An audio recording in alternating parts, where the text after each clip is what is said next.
দর্শক, রাজশাহী থেকে বদরুল হাসান লিটন জানাচ্ছেন সেখানকার হামের পরিস্থিতির খবর।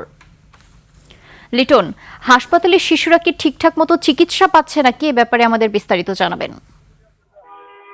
জি, নির্জনা, রাজশাহী মেডিকেল কলেজ হাসপাতালে কিন্তু গত 24 ঘন্টায় আরো 3 জন শিশু মারা গেছে। এ নিয়ে রাজশাহী মেডিকেল কলেজ হাসপাতালে এখন পর্যন্ত মারা গেল 46 জন শিশু, যারা আমের উপসর্গ নিয়ে ভর্তি হয়েছিলেন। এছাড়া গত 24 ঘন্টায় এই হাসপাতালে কিন্তু আরো 23 জন শিশু ভর্তি হয়েছে।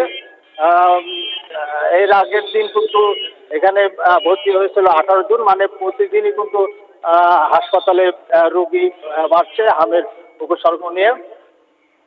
যারা মারা গেছে তারা কিন্তু আম, যে সমস্যাটা দেখা দিচ্ছিল যে তাদের অক্সিজেন দরকার ছিল, অক্সিজেন না পাওয়ার কারণে মূলত তারা মারা গেছে। এই জন্য তাদের কিন্তু দরকার ছিল আইসিইউ, কিন্তু আইসিইউ পর্যাপ্ত আইসিইউ সাপোর্ট না থাকার কারণে তারা আইসিইউ পায়নি এবং তারা কিন্তু মৃত্যুর ফলে ঢলে পড়ে। আপনি জানেন যে রাজশাহী মেডিকেল কলেজ হাসপাতালে আইসিইউ সংখ্যা রয়েছে 18টি শিশুদের জন্য। এর মধ্যে হামে আক্রান্ত শিশুদের জন্য 12টি এবং অন্যান্য রোগীদের জন্য 6টি।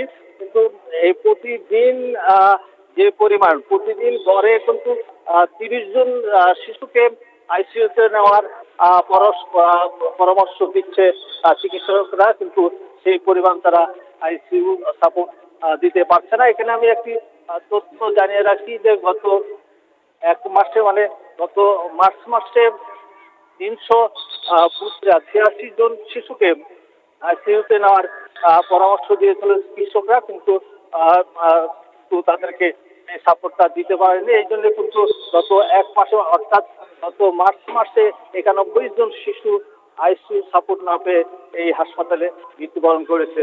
এই ছিল রাজশাহী মেডিকেল কলেজ হাসপাতাল থেকে সর্বশেষ পরিস্থিতি। লিটন, অসংখ্য ধন্যবাদ আপনাকে।